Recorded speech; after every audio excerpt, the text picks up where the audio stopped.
Last week, Butler County, Ohio prosecutor Mike Gamoser indicted a famed weather-predicting groundhog Punxsutawney Phil. Well, that's not Phil, that's the indicter. After the groundhog inaccurately predicted an early spring. There's Phil. Gamoser filled the tongue-in-cheek indictment after snow was forecast to fall in Butler County after the official start of spring. The half-hearted indictment was dropped Tuesday, however, when Gamoser realized that good old Phil had a defense with teeth in it. And while this whole ordeal may seem quite silly, it actually did help raise a very important point. How could Phil be so wrong about the arrival of spring when he's usually pretty accurate? Typically around this time of year, we expect to see spring flowers beginning to bloom in gardens after sun-spotted rain showers, because after all, spring showers are supposed to bring May flowers. Instead, East Coast Americans are still dealing with the effects of an already nasty winter season that has brought unprecedented amounts of snow to just about every region of the United States. As a result, people are scratching their heads wondering when spring will really get here. Well, now it turns out that spring's slow arrival in the U.S. is likely being driven by changes half a world away in the Arctic. Some of the nation's most prominent climate scientists announced at a news conference on Tuesday that melting Arctic sea ice may actually be the culprit behind winter's refusal to pack its bags and leave.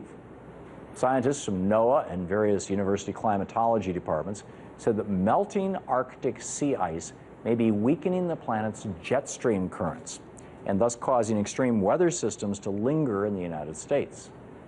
But how can melting ice cause colder temperatures? It seems somewhat contradictory, right? Well, first, it's important to understand exactly what the jet stream is. The jet stream is a huge air current that blows from west to east across the northern hemisphere of the planet, miles above the Earth's surface.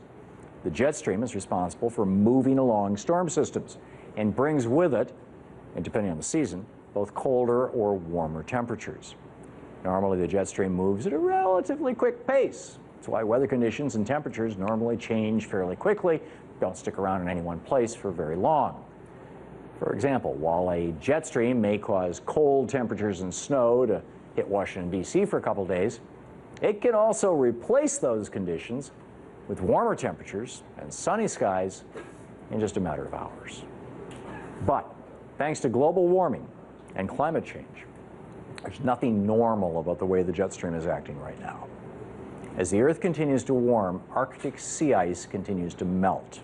And as that Arctic sea ice melts, it replaces white ice with blue water, which absorbs even more energy and heat from the sun. As a result, all of that absorbed energy and heat in the Arctic is affecting atmospheric pressures and throwing the northern hemisphere's jet stream completely out of whack. The change in atmospheric pressures is slowing down the flow of the jet stream, which is causing seasons to change more slowly than usual.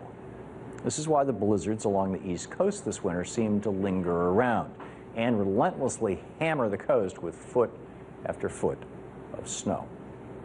Since the jet stream was moving so slowly, the freezing temperatures and snow basically weren't being pushed along. And it's only going to get worse. Recent studies suggest that the entire Arctic may be ice-free by 2020, just 7 years from now. Already, over the course of the last 30 years, the Arctic has lost nearly 80% of its ice cover. Bottom line here is that if we do nothing to curb the current rate of climate change, the Arctic will continue to lose ice, the Arctic waters will continue to warm, and the jet stream will continue to slow. And while we may think that freezing temperatures and snowstorms during the first week of spring are bad now, just hang around a while. If we continue on that path that we're on and continue to do nothing to stop the devastating effects of climate change, we won't just be talking about freezing temperatures during the first week of spring. We'll be talking about the beginning of an out-of-control spiral of weather effects that could range from a new ice age to the death of our oceans. When the story first broke about Mike Gamoser indicting Punxsutawney Phil, the media was all over it. After all, who could resist a story about someone suing a groundhog over bad weather? What the media wasn't all over, however, was climate change, the real reason why Phil's prediction missed the mark. The only way we as a nation and as a global community can hope to make a meaningful change in the fight to save our planet is to get our media on board in that fight. Global warming and climate change are the biggest threats that mankind has ever faced, and they get nowhere near the time they should in our media. It's time to wake up the media and inform the few climate change skeptics who are left. Climate change is very real, and it's here to stay. And unless we do something about it, a late spring will be the smallest of our worries.